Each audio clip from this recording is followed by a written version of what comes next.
Hello, everyone, and welcome to Passionate People and Preposterous Peeves. I'm your host, Ike. I'm here with Jace. Say hello, Jace. Hello, Jace. No, hi. Sorry, this is Jace Baldosser. How are you doing today? I'm doing pretty good. So, Jace, what's your favorite dad joke? Oh God, if I got a few off the top of my head. Let's go with the first one. First one. All right. So do you know where I learned to make a banana split? No, where'd you learn to make a banana split? Sunday school. Oh! Stupid, What's your but I love it. favorite? What's your favorite underutilized word in the English language? There's a pretty big language, but I would say caterwaul or caterwauling, like when a cat just decides to go crazy, or just loud sounds. It seems underutilized. Needs to be used more often. Get back into the regular swing of things with people. Oh, for sure.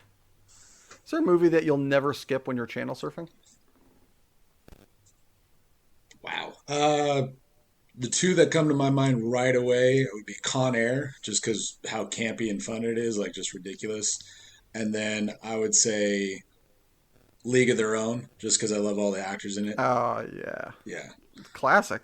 yeah, just solid. Like it doesn't matter where you start in them. You're just like, yep, gonna watch it again, just because it's ridiculous and fun for Con Air. And then League of Their Own is just a great movie. Oh, beautiful, heartwarming. Yeah. Nothing like a penis in a penguin suit. Growing up, did you have a favorite book that you like to read more than once? Yeah, I probably, it's not good to admit it because people already think I'm kind of a nerd about it, but probably read the Lord of the Rings more times than I like to even think about. Lord of the Rings series. I've read that through, oh God, so many times to the point that I started to dabble into like the Silmarillion and all the other like Tolkien works, and I was like, wow, I don't need this to be my whole personality, so I need to kind of slow down here. Is there a favorite book out of his whole oeuvre that you really kind of like more than the rest? I gotta say, like, I loved the Two Towers because I didn't have anything going into it of knowing where the third book was gonna go. So really, like, Mm, seeing how much, just because I mean, that's the what I loved about the writing is that at the end of the day, there were so many little moments and spots that could have just changed the whole direction of the story. And I loved how Tolkien did that, that there were moments that just at any time could have delved off. And if that just doesn't happen, and he wrote it, yeah, I mean, of course, there's a lot of work put behind it, but I really loved that the Two Towers of being like, wow, there was moments where the evil forces really could have just taken over. So yeah. I love that part. Would you rather give up sight or two other senses? Ooh. I guess I give up smell and taste before I want to give up sight, just because I could burn That's my good. I could burn. That's the correct answer. Yeah, because I mean, People that answer otherwise, yeah, I mean, I don't want to give up the ability B to see minus where at I'm best. going, run into shit all the time. And I mean, at the end of the day, like, I'd be able to still do a lot of stuff. Whereas, oh darn, I can't taste my bland oatmeal I make. So, I mean, oh, I mean, shucks. I'm very much of the opinion, not that I would ever go and do that because ice cream tastes amazing. However, I think that is one of those things that people always kind of like look at me like I'm crazy. They're like, "Oh, I just give up sight." It's just like if you gave up taste and smell, you'd be able to work any job and eat so much healthier and save so much money. Yeah, I mean, I could just start eating only protein shakes and not worry about Yeah. anything. Salad only, and you're just like, yeah, do whatever you want. So, over the years of your life, is there a piece of advice that you got that really stands out as being the best or noteworthy? Yeah, there was a guy I worked with that he told me it was a fun little anecdote that he said it, and I just keep it in the back of my head all the time. He's like, uphill, upstream, upwind, and always thinking. And it just speaks to how you should just kind of be always on top of it. It doesn't mean that you have to be trying to get ahead, that you're trying to like, get one over on somebody. And he wasn't that kind of guy, which I really liked. He was more about the idea that like if you really want to be having a good time, you really do need to take care of yourself because really no one else is going to. So stay uphill, upwind, upstream, and always thinking like looking out for yourself. There's nothing Yeah. wrong with that. Look out for yourself is fine. Again, without that added, like, there's some people who take it to that heart of be uphill, upstream, upwind, so you can crush your competitors or whatever. This is more of Yeah. a be that way, so you're treating yourself right and really thinking about yourself. Yeah. It's a really great folksy way of putting that, and the kind of rhymey, alliterative quality to it really makes it Yeah. stick the landing. It's fantastic. Thanks. Yeah, I've always liked it. Is there a favorite anecdote that you like to always pull out at a party? At a party, I always like have to. I always try to keep like little weird facts, kind of like all in my back pocket in terms of like when a party comes up, if subjects get brought up. Um, Kind of goofy thing. One thing, stupid, not much an anecdote, but like just to like a fun fact, I'd say more than anything would be that we are closer in the timeline of the millions and millions of years of the Earth's history. We are closer to T Rexes than T Rexes are to Stegosaurus. Like in terms of the Yeah. timeline of the Uh, Jurassic, Cretaceous, all that jazz, and us. Like we people have this weird idea that like all the dinosaurs were here at the same time. It's like no, like we yeah. got hundreds of millions, if not longer years between. So kind of a fun Yeah. idea. Yeah. The other kind of continuing in that same genre is that was it Cleopatra is closer to us than to the pyramids of Giza, Yeah, or and to the then creation of the yeah, pyramids of Giza. creation period, and then also the fun one is that there were woolly mammoths still around when the pyramids were being built. Yeah. Yeah, there are still small mini, dwarf Yeah. mammoths, but they're still there up in Siberia. Yeah. The human timeline is far less simplistic than we like to believe it to be. Yeah, definitely. Truly. And we are such a blip. Like that's Oh yeah. we got this big like wow, we've been around Yeah. for like America especially like wow, we're hitting 250 years. Like There are. You look over in Europe Yeah. and there's a bar it's like yeah, we're only like 800 years old. We're Yeah. the youngest Exactly. bar on the street. Like, I remember when I was over in, I think it was Italy, walking around, and like the buildings were older than our the finding of our country, or like the finding of our continent. Is like, yeah, this building's been around for longer than that. yeah, It's like, it's it, okay. it's pretty cool. I like that part about all of the Yeah. history and being able to just like, wow, you know, all this whole like timeline of things. It's great to be part of it and have technology. Like right now, getting to chat with you is great, and we're only what like really 100 years into the technology that's like this, and Yeah. it's amazing what it could become. There's a great kind of one that puts it all in perspective is I think it was my great grandmother came out west on a covered wagon in like the late 1800s, early 1900s, and then she flew back to her last sister's funeral Wow. before she came back and died in like the 80s or something like that. It's just like holy shit! Like in her lifetime, like the amount of human endeavor, ingenuity, and technological advancements is just like it's crazy. It's like people talk about like looking at the Jetsons, and it's like we're not to the Jetsons yet, but like the stuff that we've made, it's just like it is kind of mind blowing. It is pretty cool. And I think that's actually talking about like the Jetsons, but also just talking about like our ideas have actually shaped a lot of where this technology has gone, which I really enjoy, like especially in like not just social media, but in terms of like our movies and our what we expected, Epcot and all that crazy stuff that Disney did, but like, the idea from like Star Trek, like the The idea of cell being phones, a yeah, cell phone or being able to see someone's yeah, face on a screen was a totally yeah, just doesn't make sense. Even like think 20 years ago. I yeah, mean, there's just that doesn't make any sense. That's not going to happen. And now we're not just chatting on here. We could be video chatting. I like to think of it like you're talking about advancements, where the history of the webcam is. The webcam was made because a guy didn't like walking from his desk all the way across the office to check the coffee pot to see if coffee was ready. So he just yeah. That's figured out right. how to make a camera that streamed the video to him. So all he had to do was click on it and open it up It's and be on like, button, yeah. coffee's not ready yet. I'm not going to get up. Like, there, Sometimes that's being so lazy is its crazy. own reward. Yeah, that's fantastic. It's awesome. Bringing it back to the interview, if you Yeah. could guarantee one of your dreams would come true, which one would it be? Ooh.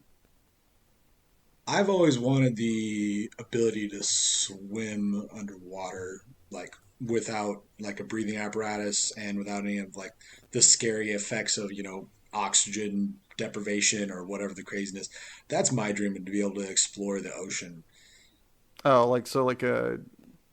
so you're talking like a fish mouthpiece where it would like you'd be able to breathe oxygen via the water. Yeah, and not have And, and just something like that. That's my like in terms of you talk about like just personal goofy dream of being able to just like oh, go no, that's awesome. Yeah. swim out and like to the especially that's where I got that from is I got to visit Hawaii and got to go snorkeling and it was just like wow, this is just it's only a couple hundred feet away from the shoreline, but it's a world that is just so unexplored in a lot of senses. Like we've seen it and we've taken Totally. some photographs of it, but in terms of like what we're able to really do about it, it's really hard to see.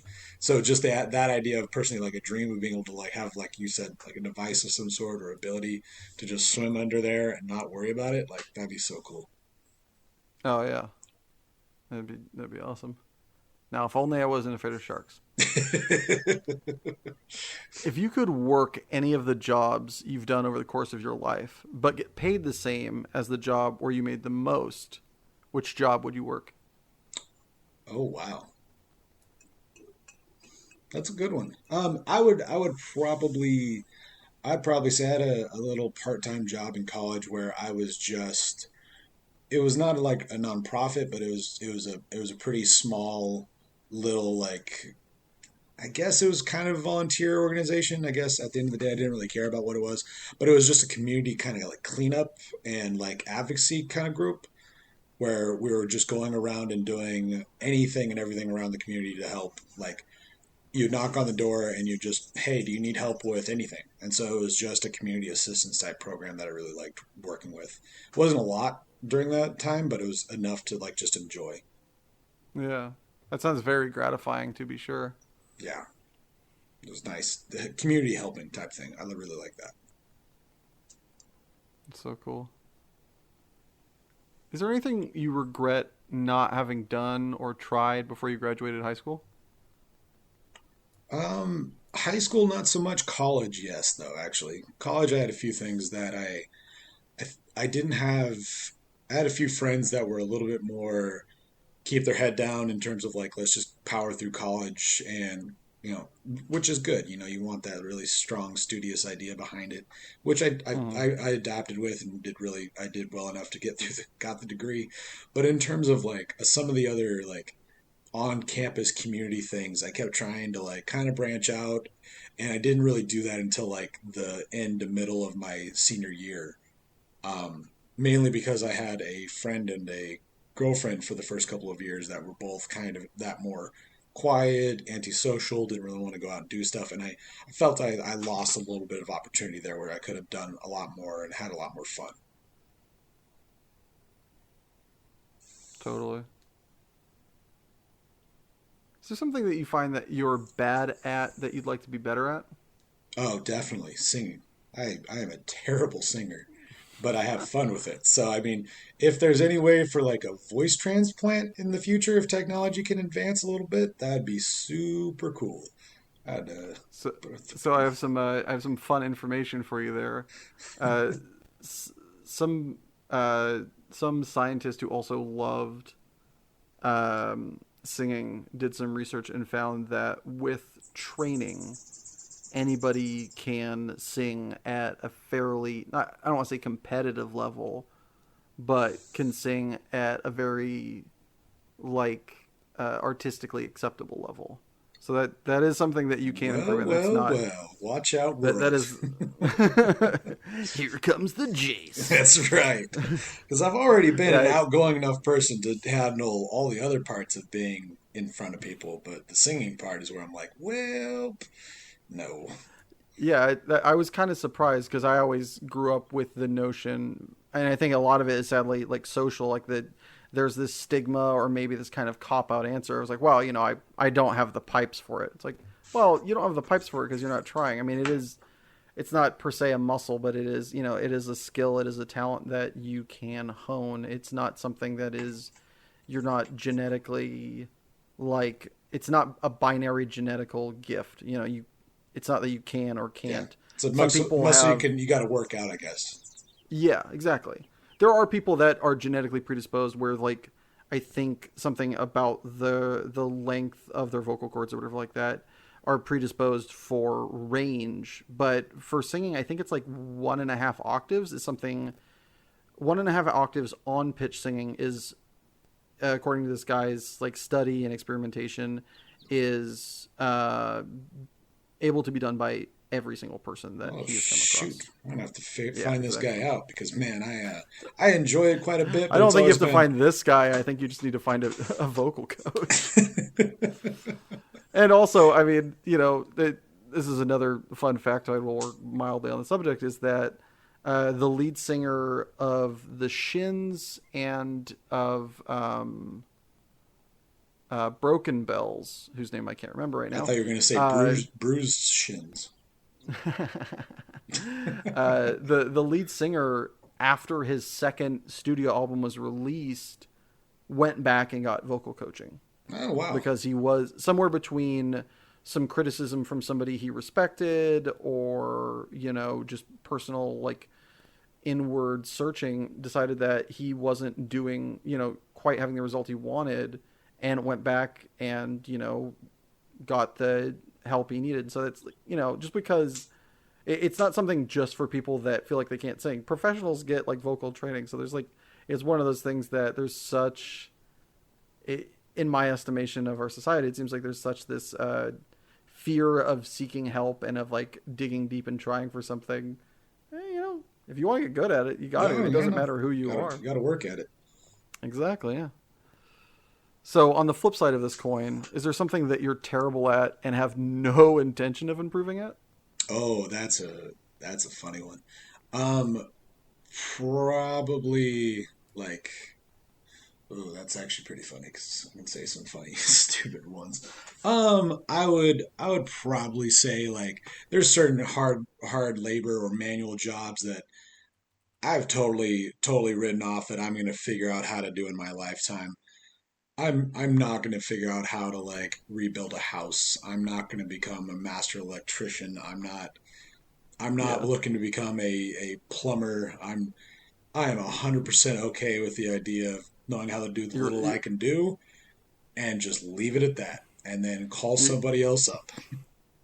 you're fine contributing to the economic status of our society and helping the gainful employment of people with such skills. I am a provider of goods and means in other ways. I am not one to you do not call Jace Baldosser's roofing service for a reason.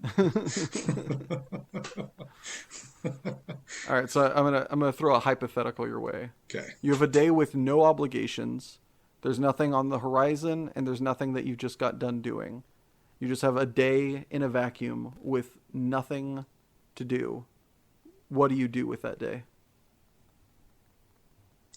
If I'm here, if I'm home, if I'm yeah, okay. I would probably go find live music and find someone to dance with. That's exactly what I would do with my day.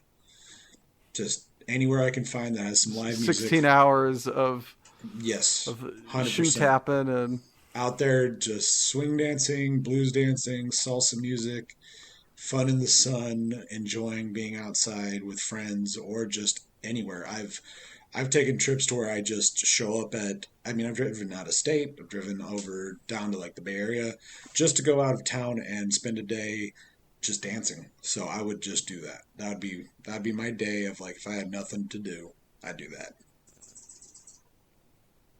what do you wish you'd started sooner? I think I wish I had started doing more community things earlier.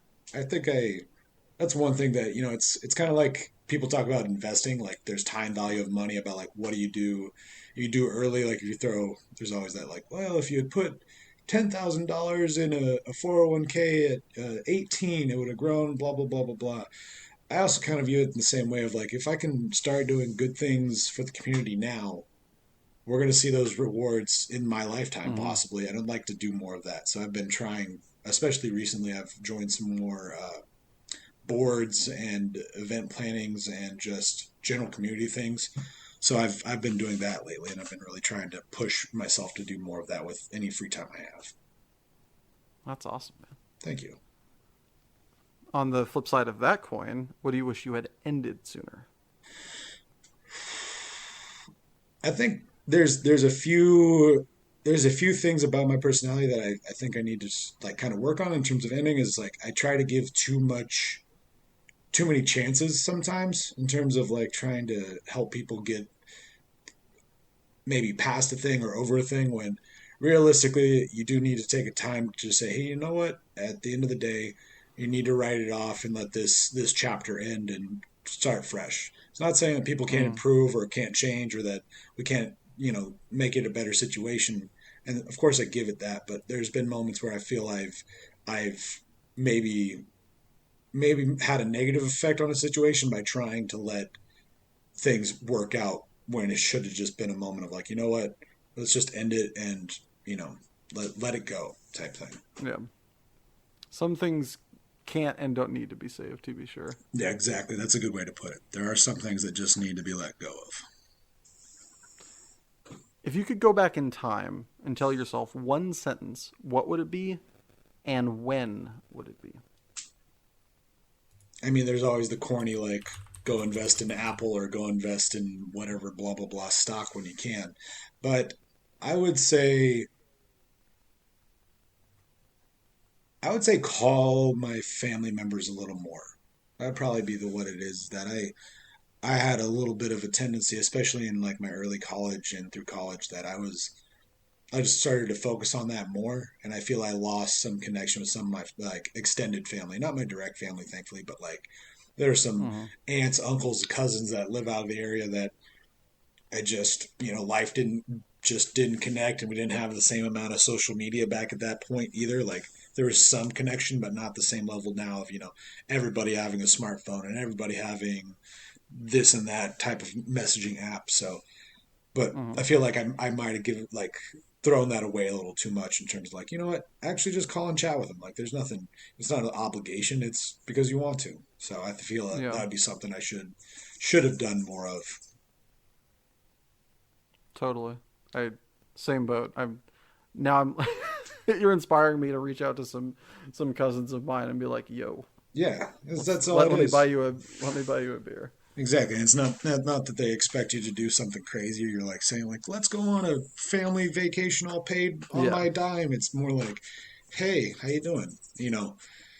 Yeah. Just that little outreach at least something that I feel I didn't do enough of earlier, and it's a growing it's a learning And experience. oh yeah. And I wonder how much of that cuz I totally empathize with that and I totally like feel that. I wonder how much of it has to do with the American ideal because there's like so much. I remember reading this study that Americans take less time off because generally we have been catered to the idea that vacations need to be grand as opposed to just like time not working. And so I wonder how much of that has to do with How it affects the like rest of the your life. idea. Yeah. Well, not only that, but I mean, in this circumstance, we're talking your kind of reaction of like, oh, let's go take a vacation. I wonder how much of it is because, you know, driving and like meeting up for lunch and having an afternoon together and then driving back is just it's kind of not in like the social, you know, to-do list. It like it always kind of seems like Americans like that whole idea of go big or go home. It's like, well, I mean, you can go out and do small things. It doesn't have like this Yeah, idea that it's actually. like binary of has to be big or not at all, as opposed to there is a middle. Yeah, And that's I that was wonder how another much thing of I've that has to heard do with about. that. And you were talking about like European culture sometimes. That's another part of not just European about vacations, but another part. They're like, yeah, if you just are gonna go do stuff with a friend, they're like, well, do you mean go get brunch and then go to a party and then go to this and that and it's a whole day together? Like, no, I'm going to the store and I asked if they want to go with me. Like Yeah. just just just taking away that, like you were saying, like big grandiose responsibility of it, and also just making it kind of a, hey, do you want to go? No, Yeah. no obligations, no responsibilities. Just should be part of your day. Yeah. So before we throw it to our first break, if you could make sure listeners of this podcast heard one song, which song would it be? There's a song by Hosier who is pretty popular, but it's a song that I really liked out of his one of his albums called Cherry Wine. Um, I just love the mellowness of it, and it's just nice. It's just a fun little song, and it really connects, just in my opinion, of like just how to like kind of take it all in, talking about like just this past experience and his relationship with it, and so really like that song. That's awesome. All right, folks, we're going to throw it to our first commercial break. So go listen to Cherry Wine by Hosier. Stick around and listen to a Preposterous Commercial, or, just go use the bathroom. But come on back because we're about to go to the main segment. See you around. Having trouble staying awake? Oh, yeah. Wish you'd followed your dream so you had the give a crap necessary to meet your deadlines? Oh, definitely. Are you likely to be fired the second another warm body walks through that door and asks your boss for an application? Probably. Would you prefer to keep this shit sack of a job instead of explaining to Susan that you've been fired? I mean, I guess. Well, then let me introduce you to caffeine. Caffeine is a highly addictive substance that'll keep you jittery and energized to do any fucking stupid task for hours. That sounds like drugs. It is! Aren't drugs illegal? Not this one. So next time you feel like sitting on the sidewalk instead of at your desk, reach for a caffeine. Wait, you didn't tell me where I can buy it. 'Cause it's mother lovin' everywhere, you blind Neanderthal. Alright, welcome back, folks, to Passionate People and Preposterous Peeves. So, Jace, what is your passion? I already mentioned a little bit, and it always kind of seems to come back in my normal thread of thoughts is dancing. I have been dancing since I was 14, so going on like 17 plus years. And it is really something that I think is basically like kind of come to, like I said, intertwined basically my whole life. I've traveled for it. I've made amazing lifelong friendships through it. I've been able to find relationships through it. I've been able to bring people into a community that I really love with it. It is something that I advocate for in a lot of ways. I will do that with community involvement. I'll do that through my work. I'll say it, I've been a little selfish about getting a salsa night going at the casino I work with, mainly That's because it's awesome. so fun and we get a lot of people to come out. Of course, on the business side of it, because people like to come and hang out and have fun. But the other side of it is that I love to just be out there having a good time and dance. It just really comes back to that. I've joked that like if I could figure out how to dance instead of work, that's what I'd be doing. I would be I'd be out there Totally. dancing pretty much anytime, all the time. So, what got you into dance initially when you were 14? Because, I mean, you grew up in Northern California, right? That is correct. Yeah, I grew up here, and So, I grew up in so Humboldt County. relatively, I mean, it's not a conservative area, but it is by no means liberal to the point where dancing seems to be super popular, It's in got my its understanding. Like, it does have its little pockets. yeah, Thankfully, Arcata. Like if I think yeah. you lived in Arcata for a little while, right? I lived in Arcata for about 3 to 4 years. There you Yeah. go. And it has its own quirkiness. It has its own personality for sure. Um, yeah, it dancing itself is one of those things that I think has a lot more to do with the community you're in than it does with like how many dance studios are around, because I've seen that in some areas where there's like multiple dance, like Arthur Murray Dance Studios is one of those popular Hmm. ones that are kind of a chain. And I've had a friend who worked there for multiple years, and she's a outstanding dancer. Um, and I've taught with her before. Like she's great. The part about it that really like how did I get into it is that there was a family friend who I knew through a church youth group, and she was like, "Oh, do you want to go to this little community dance lesson?" And she showed me like the little like swing dance routine that they were learning, and I just I just pulled the trigger and said yes. I mean, I could have said no, and I could have been sitting here talking about something else, but that really, I think, was the moment that kind of changed it and kind of directed it that way. Um, I went that direction and had fun with it, and just started to get into it more and more when I was 14, and just dived head first. Basically, started doing it all through high school, then went through college and did it, and just it's just been something, like I said, that it just stays right there with me. So That's awesome. thank you. Is that something that you ever, growing up, that you ever got like kind of shit or guff for from like friends or like other kids at like Oh, school? dude, only a lot. Is that um, something, is getting guff and like getting that kind of shit, like that ribbed for it, is that something that ever made you doubt it, or was it just so, I what would were you so say taken with it that it a doesn't little bit matter? younger. Yeah, I'll admit it. As a little like 14, 15 year old, I didn't talk about it a whole lot. Like I wasn't Mm-hmm. out there like bragging like, "Hey guys, you know what I did last weekend? I went and waltzed." Like I don't, it doesn't, it's not the coolest thing when you're 14, 15 years old. But so I didn't really like brag about it, but whenever it did come up, people would be like, "Jace, you dance, right?" I'm like, "Yeah." Well, the part that I always like joked about, they're like, "Yeah, whatever. It's so lame." I'm like, "Dude, it's not lame. I'm out here having fun, first of all, and second of all, you're out there. There, this is especially more when we're like 16, 17, getting a little Mm-hmm. older, and everyone's trying to go to like a party and hang out, trying to like chat with a girl, whatever."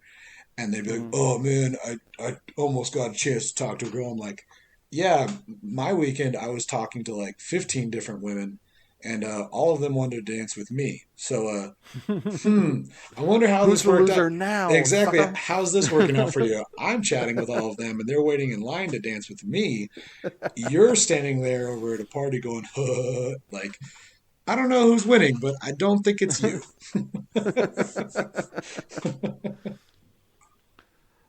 So what do you think the biggest misconception about dancing would be? I think for a long time dancing like kind of got put into this realm of like very artistic, which is great. It needs to be artistic for a lot of levels of it. And I have friends who are in that high level of world traveling dance Mm-hmm. instructors, have done this for decades, and they are absolutely stunning dancers. Um, and that's great.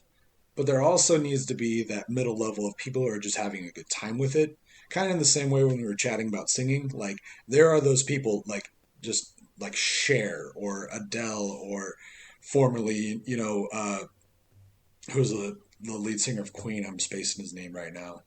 Freddie Mercury. Mercury, exactly. That have those vocal ranges that are just off. Lady Gaga. People that just can do it.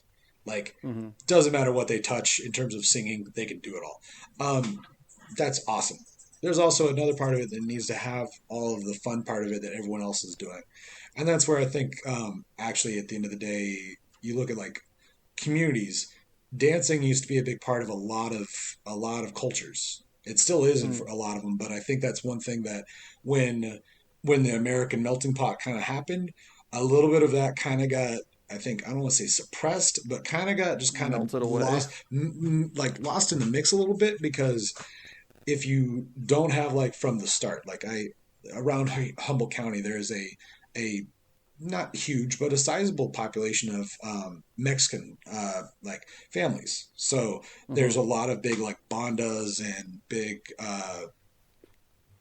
like big band type stuff. And it's really fun. Well, when you see these parties, they're throwing quinceañeras, they're throwing birthday parties, and they're always these huge community events, and they're all doing the same dances. They're all having a good time with it. Now, on a technicality side, not all of them are actually following a lot of the beat or following a lot of the like like really like sharp like music number part of it, but they're having fun. And so that's where I think a part of the whole like American culture kind of lost, is that there is not a um, strong, I don't want to say foundation of dance, that you really do have to kind of like search and find it for yourself. Totally. And I mean, like, kind of to a point that you were kind of like hedging towards, is like, it's not about being good necessarily or being like perfect or technical. It's about having fun and like, spending time with other people and enjoying yourself and expressing yourself. It doesn't have to like, kind of like the singing thing. It doesn't have to be perfect. No, it It's should be just something you enjoy. And yeah. and I do, thankfully enough. I do, and I've had a lot of fun with it, and it's worked out well enough to where I've been asked to go on trips with people instead of having to be the only one asking people to go on trips with me. Like That's oh, we'll awesome. take Jace along. He won't embarrass us. That's awesome. So before we go on to your peeve, is there anything you'd like to explain that is kind of like a non-obvious aspect to the realm of dance to those who don't know or have only seen it in passing or in movies or something like that? Yeah, the part that I always enjoy about it is that it really is a one-on-one, and I'm talking mainly about partner dancing, just to make sure it's clear. It's like I Yeah. don't do a lot of solo, I don't do a lot of single jazz or hip hop or um, interpretive or anything like that. And those are amazing styles as well. It's just not in my realm. I'm more of a ballroom and swing and salsa, blues, and all these different ones that have a little bit more of the connection side of a partner. And Mm-hmm. the part to me that it comes back is that unless you're in a dance competition for that moment where you are being judged directly, no one cares. That's what I love about it is like you're outside of now, of course, don't be hurting people, don't be running into people, don't be Yeah. twisting people's arms out of their sockets. But if you are being a good partner in terms of listening to what your partner is asking, in terms of following them or leading them right, it's about having a good dance at that moment. That's what I think always comes back in my mind is that I'm having this one 3 to 5 minutes where it's just us. It's just you and me having fun. And I've thankfully it has taken, almost 20 years now coming up of figuring out how to not care what other people think when I'm doing that on the floor. But I've been able to get to that point that if I'm up there dancing, I know that I'm braver and more outgoing than everyone who's sitting down. And that to me comes back as like, I'm having fun with this partner right now. Whatever we're going to do for this 3 to 5 minutes is what we wanted to do and have fun. And that's it. I don't care about styles, technicalities. I don't care about anything. I care about having fun for that moment. And I've gotten compliments on that is that it's just fun to dance with each other. Like that's what we want. I'm not looking to impress this move if I'm not in a dance competition. So just it is about that important one-on-one moment. That's awesome. All right. So, Jace, what is your preposterous peeve? Oh, let's talk about it. I'm going to tell you right now. There are some terrible things that have been made in society. I mean, there's Roundup, it's terrible. There's asbestos, lead paint, lead in our water, and but below all of that, sour cream. Sour cream being put on goddamn everything. Everything. It felt like there for a while there, everybody was just like, you know what could be added onto this steak? Sour cream. You know what they could throw on a potato? Throw it on sour cream. Oh man, what did that guy order as veggies? Let's throw some sour cream on it. And I'm sitting there like, please just stop. Please stop. Because it turns me into that one person that's like, nope, not eating that. Don't like it. Can't stand it. Nothing about it is good. I cannot.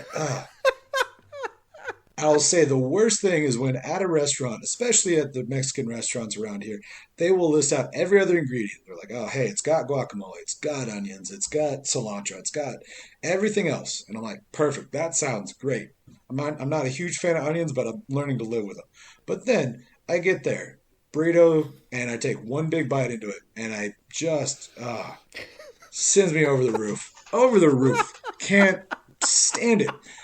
It's an over assumption that everyone likes sour cream, and there are a silent majority that hate it. I'm actually quite loud about it, but I hate it.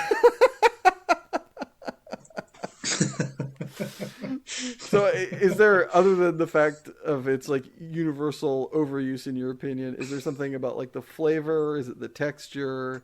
Do you think it Oh, doesn't fit with too many of the dishes? everything and above, everything and above. It's it's this weird mixture of the weird taste Absolutely terrible, terrible texture. God, I hate that. It's just, oh, why is this in this?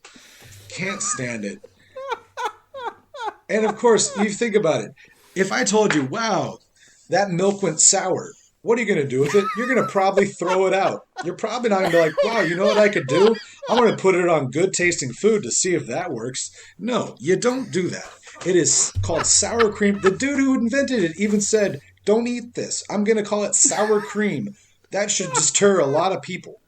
God, I feel bad. It's kind of like the what goddamn peppers got hot to try to say like, "Hey, don't eat me," and then now we eat them. Like people have just been falling for the trick. It's terrible. Dude, even like I said, the dude who made it figured it out. Like, don't eat this. I'll call it sour cream. Ugh.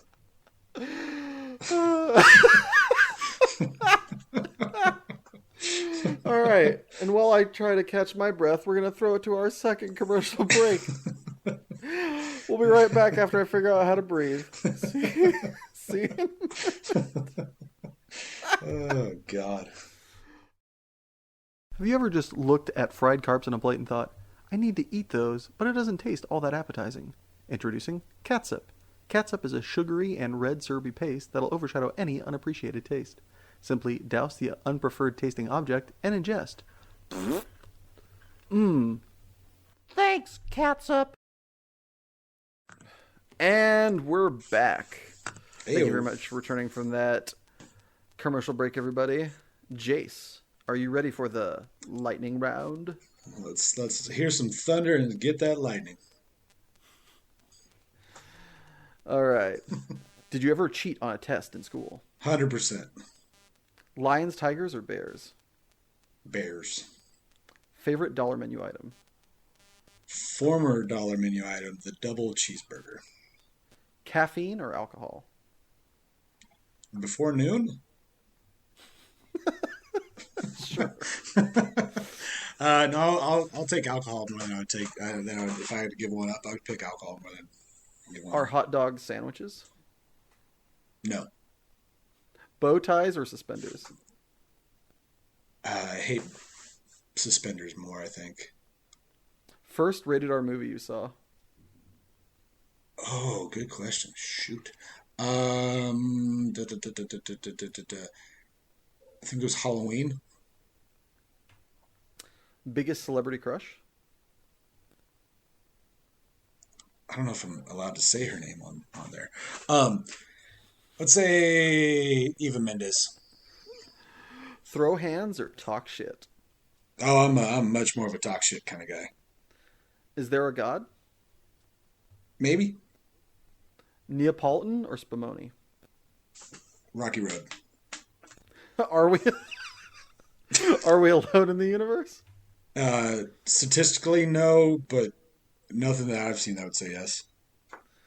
Pineapple on pizza or fist fight? Pineapple on pizza every time. What's the most you've ever paid for a meal out? $200. $200? Damn.